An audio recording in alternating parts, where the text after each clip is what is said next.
ஜெபம் செய்வோம். துதியின் மத்தியிலே வாசமாக இருக்கிற எங்கள் பரலோக தகப்பனே, மகிழ்ச்சியான அந்த வேலைக்காக நன்றியோடு ஸ்தோத்திரிக்கிறோம். நாங்கள் நிற்பதும் நிர்மலமாக நிற்பதும் கர்த்தருடைய கிருபையே, உம்முடைய இரக்கங்களுக்கு முடிவில்லை. அவை காலைதோறும் புதிதாக இருக்கிறதுக்காய் ஸ்தோத்திரம். தினந்தோறும் உம்மை தேடுகிற கிருபையே ஒரு சிலருக்கு கொடுத்திருக்கிறீர். உம்மை நன்றியோடு ஸ்தோத்திரிக்கிறோம். நீங்கள் ஜெபிச்சிங்களா அப்படின்ற ஒரு கேள்விக்கு, விழித்திருந்து ஜெபம் பண்ணீங்களா அப்படின்ற உம்முடைய ஆதங்கத்துக்கு நாங்கள் ஏதோ எங்களால் முடிந்ததை செய்கிறோம். அதனால் பல நன்மைகளை எங்கள் அடைந்திருக்கிறோம், பல ஆசீர்வாதங்களை அடைந்திருக்கிறோம், பல கிருபைகளை நாங்கள் பெற்றிருக்கிறோம், பல இரக்கங்களையும் அற்புதங்களையும் அடையாளங்களையும் ஆச்சரியங்களையும் நாங்கள் கண்டிருக்கிறோம். அதற்காக உமக்கு நன்றி செலுத்துகிறோம். எங்கள் அவயவங்களை பாதுகாத்தீர், ஸ்தோத்திரம். நாசியிலே சுவாசத்தை பாதுகாத்தீர், ஸ்தோத்திரம். இருதயத்தை பாதுகாத்தீர், ஸ்தோத்திரம். விபத்து நாசமோசங்கள் ஏற்பட்டு கை கால் உடையாமல் எலும்புகள் முறியாமல் கத்தர் காத்தீர், உமக்கு நன்றி செலுத்துகிறோம்.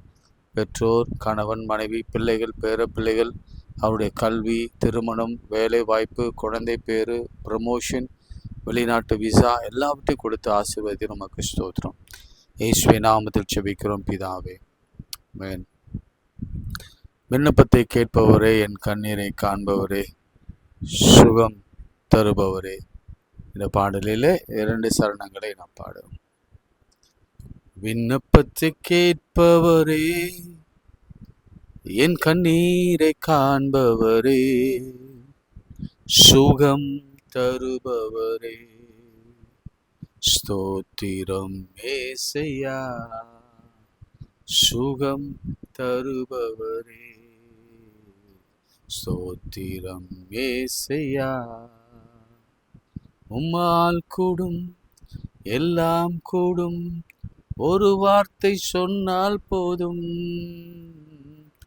உம்மால் கூடும், எல்லாம் கூடும், ஒரு வார்த்தை சொன்னால் போதும். ஐயா, ஒரு வார்த்தை சொன்னால் போதும். ஐயா, ஒரு வார்த்தை சொன்னால் போதும். விண்ணப்பத்தை கேட்பவரே, என் கண்ணீரை காண்பவரே, சுகம் தருபவரே, ஸ்தோத்திரம் ஏசையா. சித்தம் உண்டு சுத்தமாகு என்று சொல்லி சுகமாக்கினீ. சித்தம் உண்டு சுத்தமாகு என்று சொல்லி சுகமாக்கினீ. ஐயா என்று சொல்லி சுகமாக்கினீ. ஐயா என்று சொல்லி சுகமாக்கினீ. விண்ணப்பத்தை கேட்பவரே, என் கண்ணீரை காண்பவரே, சுகம் தருபவரே, ஸ்தோத்திரம் ஏசையா. மனதுருகி கரம் நீட்டி அதிசயம் செய்தவரே, மனதுருகி கரம் நீட்டி அதிசயம் செய்தவரே, ஐயா அதிசயம் செய்தவரே, ஐயா அதிசயம் செய்பவரே, விண்ணப்பத்தை கேட்பவரே, என் கண்ணீரை காண்பவரே, சுகம் தருபவரே, ஸ்தோத்திரம் ஏசையா. கைகளை உயர்த்தி முதலாவது நம்முடைய சரீரத்தை கர்த்தர் பாதுகாக்கணும் ஜெபம் பண்ணுங்க. நான் ஒரு எச்சரிப்பு உங்களுக்கு சொல்ல விரும்புகிறேன். இந்த கடைசி காலங்களிலே சத்துரு எல்லாருடைய சரீரத்தின் மீது கையை வைக்கிறான். நீங்கள் விரும்பினாலும் சரி, விரும்பாமல் போனாலும் சரி, நீங்கள் வேதத்தை நேசிக்கிறவர்களாக இருந்தாலும் சரி, நேசிக்காதவர்களாக இருந்தாலும் சரி, ஆலயத்துக்கு போகிறவராக இருந்தாலும் சரி, போகாதவர்களாக இருந்தாலும் சரி, நல்லோர் மீதும் தீயோர் மீதும் நீதியின் சூரியனை உதிக்க பண்ணினேன் என்று சொன்ன ஆண்டவர் சொல்லுகிறதாவது, இந்த கடைசி காலமாக இருக்கிறபடினாலே அங்கு இங்கும் கொள்ளை நோய்களும் வியாதிகளும் வெகுவாய் வெகுவாய் வெகுவாய் பரவி கொண்டிருக்கின்றன. எனவே நாம் ஜெபத்தில் உறுதியாக இருக்கலைன்னா, விசுவாசத்தில் உறுதியாக இருக்கலைன்னா, நம்ம அனுதினம் நம்முடைய உடலை ஆண்டவரிடத்தில் ஒப்படைச்சு நாம் ஜெபிக்கலைன்னா, இதோ பொதுவான ஒரு ஜெபம், இயேசுவே எங்களையும் என் குடும்பத்தையும் ஆசீர்வதியும், எங்கள் போக்கியும் வரத்தையும் ஆசீர்வதியும் என்று சொல்லுகிற பொதுவான ஜெபம் அல்ல. நான் உங்களுக்கு சொல்கிறேன், ஒவ்வொரு உறுப்புகளை கையில் ஆண்டவர் கையில் கொடுத்து ஜெபம். சிந்தை, மூளை, நியூரோ, சிந்தனையில் இருக்கிற பிரச்சனைகள், கண்களில் இருக்கிற பிரச்சனைகளை இயேசுவே நீங்கள் குணமாக்குங்க. நாசியில் இருக்கிற பிரச்சனைகளை குணமாக்குங்க. வாயிலே இருக்கிற பிரச்சனைகளை குணமாக்குங்க. நாவில் இருக்கிற வியாதிகளை குணமாக்குங்க. நாவிலே காணப்படுகிற கட்டிகளை குணமாக்குங்க. ஈவன் டீத்து, இந்த காலத்தில் இந்த டீத் ஏக் அநேகரை தொடுகிறது. அதற்காக நீங்கள் ஜெபம் பண்ணுங்க. ஷோல்டருக்காக ஜெபம் பண்ணுங்க. முதுகு தண்டு வடம், அதுக்கு மேலே இருக்கிற செர்விட்டிக்கலுக்காக இயேசுவே நீங்கள் தொடுங்கன்னு சொல்லி ஜெபம் பண்ணுங்க. ஒவ்வொன்றுக்காக ஜெபம் பண்ணுங்க. ஒன்றையும் மறந்துடாதீங்க.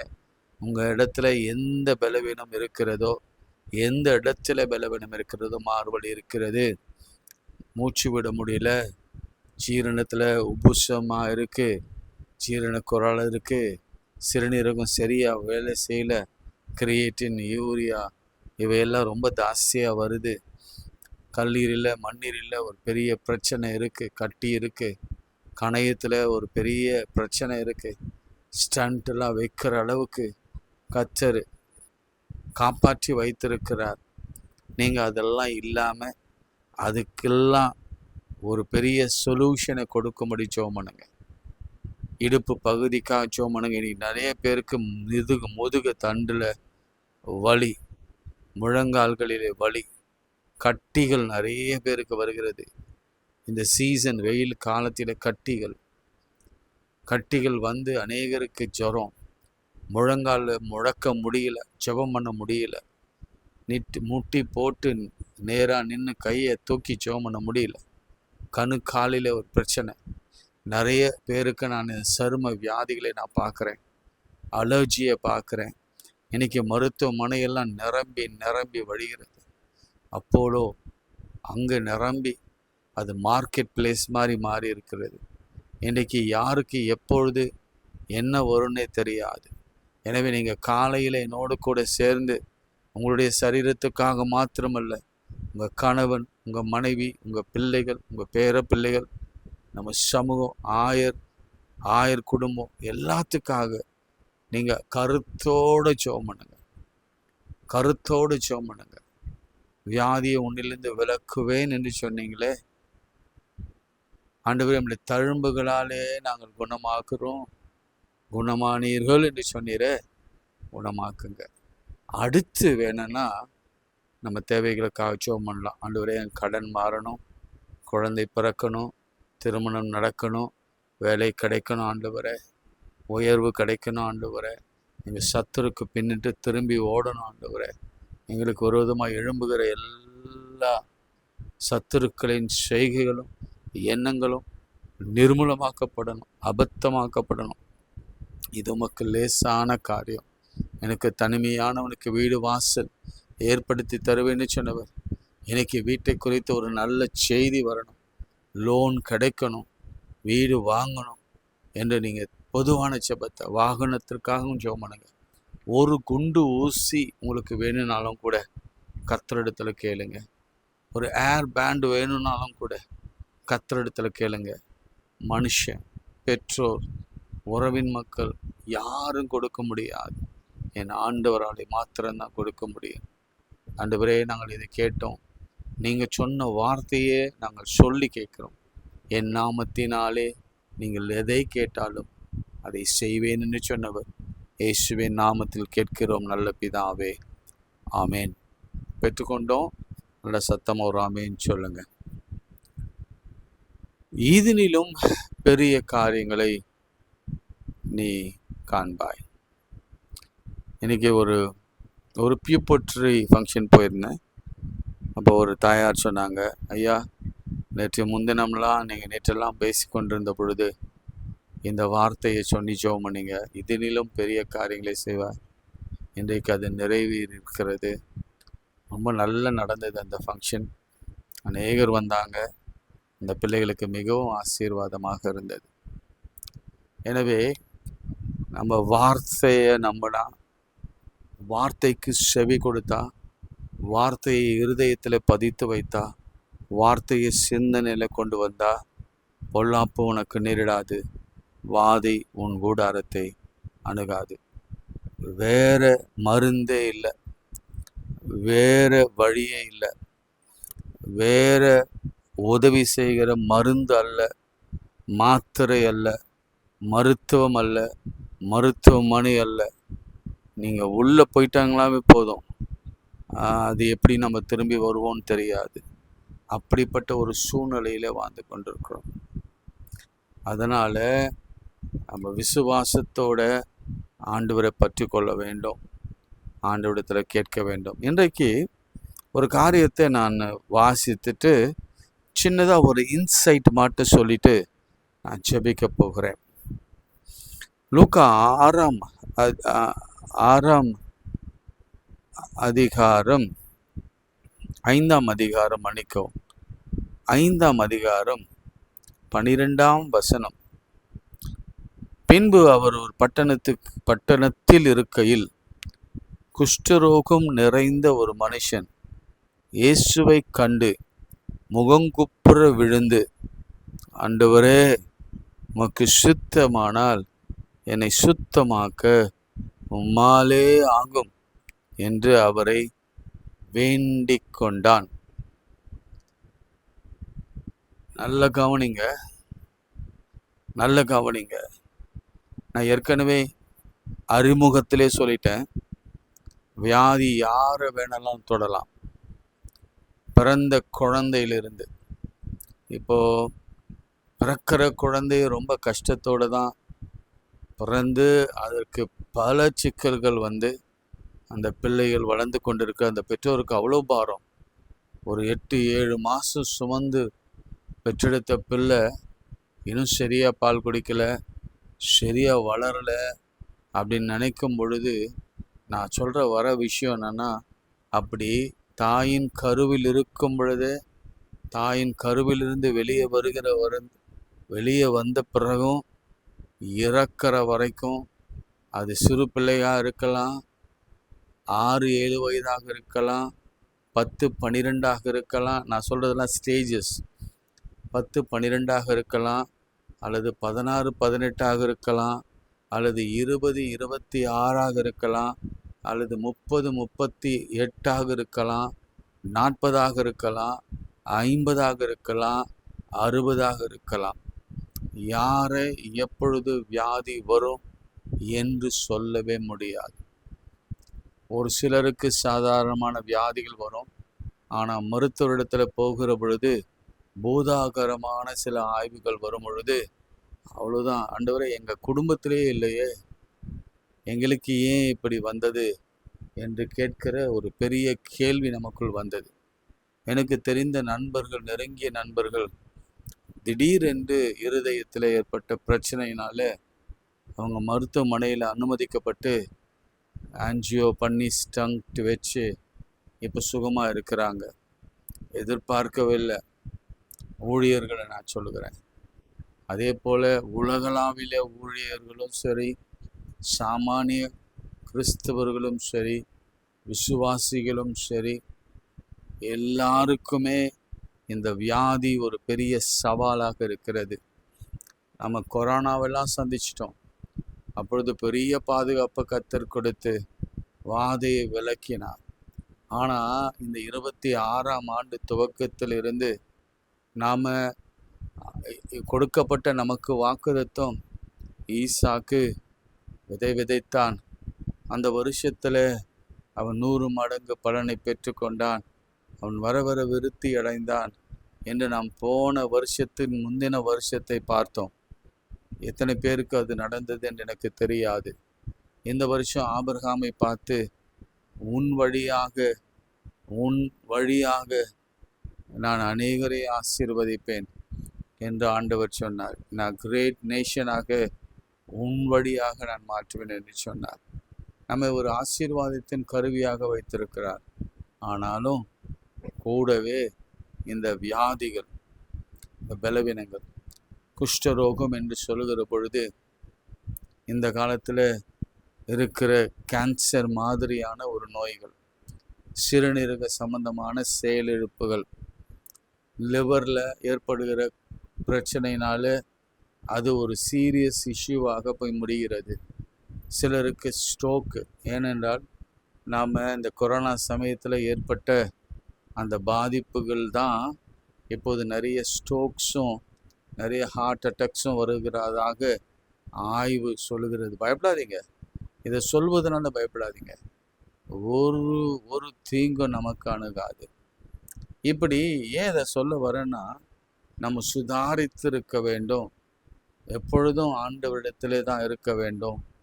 இவன் என்ன செய்தான் என்று சொன்னால் ஒரு சின்ன குறிப்பு தான். நீங்கள் இந்த கதையை நிறைய தடவை நம்ம பார்த்துருக்குறோம். கண்கார்டன்ஸ் எடுத்தால் கிட்டத்தட்ட ஒரு 3 இடத்துல குஷ்டரோகிகளை சுகமாக்கினது கர்த்தர் இயேசு சுகமாக்கினது நமக்கு தெரிய வரும். வெவ்வேறு விதமாக சுகமாக்கினார் என்பது உங்களுக்கு தெரிய வரும். இங்கே ஒரே ஒரு அந்த 3 காரியத்திலும் ஒரே ஒரு உண்மை இருக்கிறது. அது என்னவென்றால், அவங்க என்ன செய்தாங்கன்னா ஆண்டவரை நோக்கி வேண்டிக் கொண்டார்கள். சிம்பிள். இன்னைக்கு அதுதான் வாசிக்கிறேன் பாருங்களேன். அவரை வேண்டி கொண்டான், அவ்வளோதான். அதுக்கு முந்தி இருக்கிற அந்த ஃபெய்த் அஃபர்மேஷன், உமக்கு சித்தமானால் சுத்தமாக்க உம்மால் கூடும், அது நமக்கு நல்லாவே தெரியும். அதுதான் திரும்ப திரும்ப சொல்கிறேன், என் ஆண்டவராக தான் நாம் சுகத்தை பெற்றுக்கொள்ள முடியும். ஆனால் எல்லாருக்கும் அவர் உடனே கொடுக்கிற இடத்தில் அவர் இல்லை. ஏன் எங்க இப்படி ரொம்ப ஸ்ட்ராங்காக சொல்கிறீங்க அப்படின்னு சொன்னீங்கன்னா, கேளுங்கள் அப்பொழுது உங்களுக்கு கொடுக்கப்படும், என்னை நோக்கி கூப்பிடு, நான் உனக்கு மறு உத்தரவு செய்து ஆபத்திலே நான் உன்னோடு இருந்து உன்னை தப்புவித்து உன்னை கனப்படுத்தி உன்னை நீடித்த நாட்களால் திருப்தியாக்கி என் ரட்சிப்பை காணும்படி செய்வேன். இல்லை, கேட்கணும். ஐயா, நான் கேட்காமே நான் ஆண்டவர் செய்திருவார் ஐயா, நான் கேட்க வேண்டிய அவசியம் இல்லை ஐயா, அவருக்கு எல்லாம் தெரியும் ஐயா, நான் காணிக்கை கொடுக்குறேன்யா, நான் வேதத்தை வாசிக்கிறேன்யா, நான் ஜெபிக்கிறேன்யா, நான் வந்து ரொம்ப பரிசுத்தமாக நடக்கிறேன்யா, எனக்கு ஒன்றும் வராது என்ற ஒரு நிலையில் இருக்க வேண்டாம். கேட்கிறவன் எவனும் பெற்றுக்கொள்கிறான். அதனால தான் ஆண்டவர் ரொம்ப தெளிவாக சொன்னார், கேளுங்கள் உங்களுக்கு கொடுக்கப்படும், கேளுங்கள் அப்பொழுது கண்டடைவீர்கள், தட்டுங்கள் அப்பொழுது உங்களுக்கு திறக்கப்படும். கேட்காம பெற்றுக்கொள்ள முடியாது. இந்த குஷ்டரோகி இப்படி யோசித்து பாருங்களேன், ஆண்டவரை கேட்காமலே இருந்திருந்தா அவனுடைய வியாதியை ஆண்டவரால் குணமாக்கி இருக்கவே முடியாது. அவன் சாகிற வரைக்கும் அந்த வியாதியிலே அவன் இருந்திருக்க வேண்டும். நான் நாளைக்கு வேற ஒரு கோணத்தில் உங்களுக்கு சொல்லுவேன். இன்னைக்கு சொல்கிற விஷயம்னா கேட்கணும். தலைவலி வந்தால் கூட ஆண்டவரே அப்படி நோக்கி பார்க்கணுமே தவிர, நான் ஒரு பேராசிட்டமல் போட்டுறேன் சரியாயிடும் சொல்லக்கூடாது. முதல்ல ஜபந்தான். ஐயா மாறு வலிக்குது ஐயா, இம்மீடியட்டாக ஜபம். அது எங்கே போய் குணமாகும்னு யாருக்கும் தெரியாது. ஏன்னா தேவனால் கூடாத காரியம் ஒன்றும் இல்லை. கால் வலிக்குதா, இயேசுவே இயேசுவே குணமாக்குங்க. வயிறு வலிக்குதா, இயேசுவே குணமாக்குங்க. ஒரு ராஜா அவன் என்ன செய்தான், கர்த்தரை அல்ல பரிகாரியை தேடினான். அதனால அவன் இறந்து போனான். அந்த ராஜா யார் தெரியுமா? கண்டுபிடிச்சு சொல்லுங்க. ராஜா, இஸ்ரவேலின் ராஜா கர்த்தரை அல்ல பரிகாரியே தேடினான். எசேக்கியா ராஜா பரிகாரி அல்ல, கர்த்தரை நோக்கி கேட்டான். வித்தியாசம் இதுதான். எந்த வியாதிக்கும் மருந்தும் எந்த வியாதிக்கு மருத்துவமும் என் ஆண்டவராலே தான் கொடுக்க முடியும். இதை நீங்க ரொம்ப தெளிவா ஆணித்தரமா உங்க மனதில் எழுதுருங்க. இந்த உலகத்துல கடைசி நாட்கள் நான் சொல்றேன், இதுக்கு முந்தி எவ்வளவோ நம்ம பார்த்துட்டோம் இல்லை. நான் ஒரு இடத்துல ஒருத்தர் ஹார்ட் அட்டாக் வந்துச்சு. இமீடியட்டாக என்னை கூப்பிட்டாங்க. நான் போன உடனே நான் செய்த காரியம் என்னென்னா, அவர் ஐசியூவில் பாதி சுய நினைவு இல்லாமல் பாதி நினைவோடு இருந்தார். அப்போ நான் ஜெபமான விஷயம் என்ன தெரியுமா? உன்னதமானவரின் மறைவில் இருக்கிறவன் 91 சங்கீதம் முழுவதும் அவர் காதலில் கேட்கும்படி நான் ஜெபம். என்னை நோக்கி கூப்பிடு, நான் மறு உத்தரவு அருளச் செய்வேன். ஆபத்திலே நான் அவனோடு இருந்து அவனை தப்புவித்து அவனை கனப்படுத்தி நீடித்த நாட்களால் அவனை திருப்தியாக்கி அவன் ரட்சிப்பை காணும்படி செய்வேன். சாட்சி சொல்ல வந்தார். ஒரு மாதம் கழித்து, அவர் ரொம்ப பேச மாட்டார், ஒரு உயர் பதவியில் இருக்கிறவர், அதிகம் பேச மாட்டார். அவர் மனைவி சில்ட்ரன்ஸ் ஊழியம் பண்ணி கொண்டிருந்தாங்க. அவர் சொன்ன வார்த்தை என்ன தெரியுமா? நான் பாதி சுய நினைவில் இல்லாமல் இருந்தேன். நான் அப்படி தான் அன்கான்ஷியஸ் லெவலில் இருந்தேன். ஐயா வந்த பிறகு ஒரு பிரகாசமான ஒளி என் அறைக்குள்ளே வந்தது. என் காதுகளுக்கு இந்த வசனம் கேட்டது. அதுக்கப்புறம் அந்த குடும்பமே அந்த மருத்துவமனையில் அந்த 91 சங்கீதத்தை சொல்லிக்கொண்டே ஜெபம் பண்ணி கொண்டிருந்தாங்க. நம்ம கேட்கணுங்க, அவர் இன்னும் சுகமாய் இருக்கிறார். கேட்கணும். என் வாழ்க்கையில் இதுதான் கற்றுக்கொண்டேன். நம்ம சோர்ந்துடும், நிறைய இடத்துல சோர்ந்து போகிறோம். நிச்சயம்தான், பல விஷயங்களுக்காக. பணத்தை கேட்டோம், கொடுக்கல ஆண்டவர், அட போடா இனி பணம் கேட்கக்கூடாது. வீடு கேட்டோம், கொடுக்கல ஆண்டவர், அட இனி போடா வீடே கேட்கக்கூடாது. ஜுவல் கேட்டேன், ஆண்டவர் கொடுக்கல, அவருக்கு பிரியமில்லை பொழுது, நான் கேட்க விரும்பலை. சில திருமண காரியத்தை கூட கேட்டாங்க, அவருக்கு விருப்பமில்லை பொழுது, இனி நான் கேட்க போவதில்லை என்று சொல்லி குழந்தைக்காக நான் கேட்டுக்கொண்டிருந்தேன். அவர் கொடுக்கல, அவருக்கு சித்தமில்லை போல இருக்கு அப்படின்னு நாம் செபிக்கிறத நிறுத்தி விடவே கூடாது.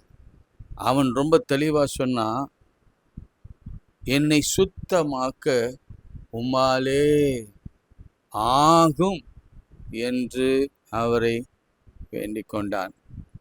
அவர் தமது கையை நீட்டி அவனை தொட்டு, எனக்கு சித்தம் உண்டு அப்படின்னா என்ன அர்த்தம் தெரியுமா? இந்த வார்த்தை நல்லா கவனிங்க. ஆண்டவர் இந்த உலகத்திலே வந்ததின் நோக்கமே சித்தம்னா என்ன? சித்தம்னா என்ன? என்ன சொல்லலாம்? விருப்பம், அவருடைய குறிக்கோள், அவர் நோக்கம், அவர் விரும்புகிறது. நான் விரும்புகிறதே அதுதான்பா. எனக்கு சித்தம் உண்டு, நான் விரும்புகிறப்பா, அதுக்காக தான் அனுப்பப்பட்டு வந்தேன்.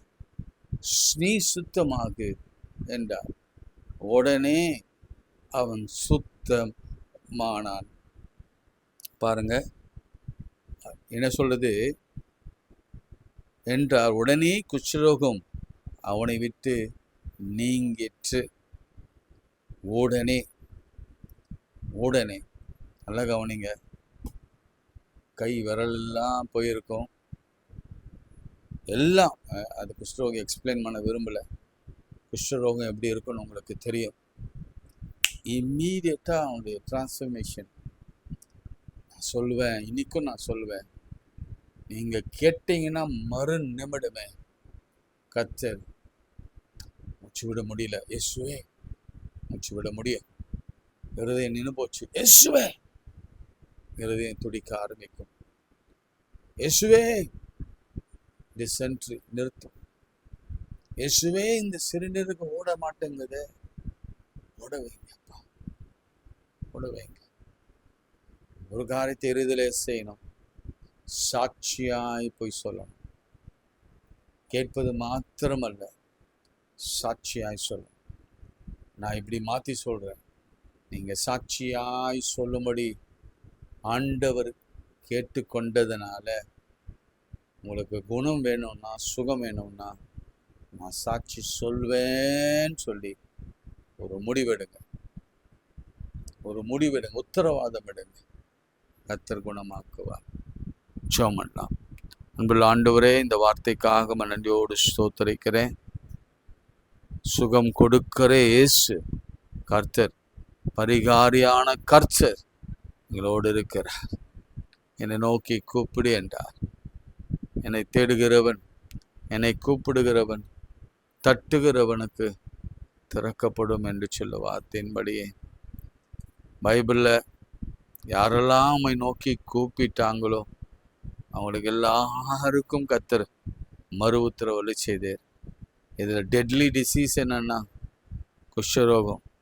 இன்னைக்கு இருக்கிற deadly disease cancer, deadly disease heart பிரச்சனை, deadly disease neuro system, deadly disease கை கால் விழுந்து போகுது, டெட்லி டிசீஸ் சிறுநீரக கோளாறு, டெட்லி டிசீஸ் கண் பார்வை போகுது. இவைகளில் ஒரே துணை நமக்கு என் ஆண்டவர். அவரை நோக்கி கேளுங்கிறீங்களா? இப்போ நல்ல விசுவாசத்தோட இவ்வளோ நேரம் நான் பேசினேன். விசுவாசத்தோட ஒரே ஒரு வார்த்தை என்னோடு கூட சேர்ந்து சொல்லுங்க. உனக்கு சுத்தமானால் நீ சுத்தமாக்க உம்மால் கூடும். உமக்கு சுத்தமானால் நீ சுத்தமாக்க உம்மால் கூடும். அவனுடைய வார்த்தை என்ன வரும் தெரியுமா? எனக்கு சித்தம் உண்டு, எனக்கு விருப்பம் உண்டு, ஏனென்றால் நான் நேசிக்கிறேன், ஏனென்றால் நான் தான் கேட்க சொன்னேன், நான் தான் உங்களுக்கு இதை சொல்ல சொன்னேன். எனக்கு சித்தம் உண்டு, நீ சுத்தமாக. உடனே இன்னைக்கு யாருக்கெல்லாம் அந்த உடனே வேணும்? இந்த வியாதி உடனே நீங்கப்படணும். இந்த சர்விட்டிக்கலோ, இந்த ஸ்பைன் இஷ்யூவோ உடனே நீங்கணும். இந்த மனக்குழப்பங்கள் நீங்கணும். இயேசுவின் நாமத்திலே சொல்கிறேன். நல்லதொரு சாட்சியிலே நான் கேட்க உதவி செய்யும். இயேசுவின் நாமத்தில் செபிக்கிறோம் நல்ல பிதாவே, ஆமென். நமது ஆண்டவராகிய இயேசு கிறிஸ்துவின் கிருபை, பிதாவாகிய தேவனுடைய அன்பு, பரிசுத்தாவின் ஐக்கியம் நம் அனைவரோடும் இன்னும் இன்னும் சதாக்கள் நிலைத்திருப்பதாக. ஆமென். God bless you. Have a nice day. இன்னைக்கும் நான் தான் சொல்ல விரும்புகிறேன். தயவுசெய்து நீங்கள் தான் இதை ஷேர் பண்ணணும். எனக்கு இந்த மினிஸ்ட்ரியில் சப்போர்ட் பண்ணணும். இல்லைன்னா நம்ம யாரையும் ரீச் பண்ணவே முடியாது. ஏன்னா காலம் கடைசி நாள் வார்த்தை அறிவிக்கக்கூடாத ஒரு காலத்தில் வந்துட்டோம் என்பது இது ஒரு உதாரணம். நல்லா தான் போயிட்டு இருந்தது. 2 வருஷம் நல்லா போயிட்டு இருந்தது. கிட்டத்தட்ட ஒரு 10 ப்ராட்காஸ்டிங் குரூப் இருந்தது. ஒவ்வொன்றும் 265ன்னு வச்சுக்கோங்களேன். 10 × 265 எவ்வளோ பேருக்கு நான் அனுப்புவேன் யோசிச்சு பாருங்கள். என்னால் ஒரு சிங்கிள் பீப்புள் கூட அனுப்ப முடியல. அப்படி அனுப்புனா கூட 6 தான் அனுப்ப முடிகிறது. அதுக்கு என்கிட்ட ஆட்களும் இல்லை, நேரமும் இல்லை. ஏன்னா அந்த கான்டெக்ட்ஸ்லாம் திரும்ப திரும்ப திரும்ப எடுத்து அனுப்பணும்னா அது ரொம்ப சிரமமாக இருக்கிறது. எனவே பிசாசி ஒரு வழி அடைத்தா கர்த்தர் 7 வழியை திறந்து கொடுப்பார். என் வழி அடித்திருக்கிறார், உங்கள் வழிகளை திறந்து வைத்திருக்கிறார். உங்கள் வழியாக சுவிசேஷம் புறப்பட்டு போகிறது. நீங்கள் தான் சுவிசேஷகங்க. நீங்கள் தான் இந்த வார்த்தையை சொல்ல போகிறீங்க. எனக்கு சித்தம் உண்டு, நீ சுத்தமாக்கு. உடனே அவன் குஷ்டரோகம் அவனை விட்டு நீங்கச்சு. ஆண்டவர் சொன்ன ஒரே ஒரு வார்த்தை, போய் சாட்சியாய் அவரிடத்துல காண்பி. தேங்க்யூ. God bless you.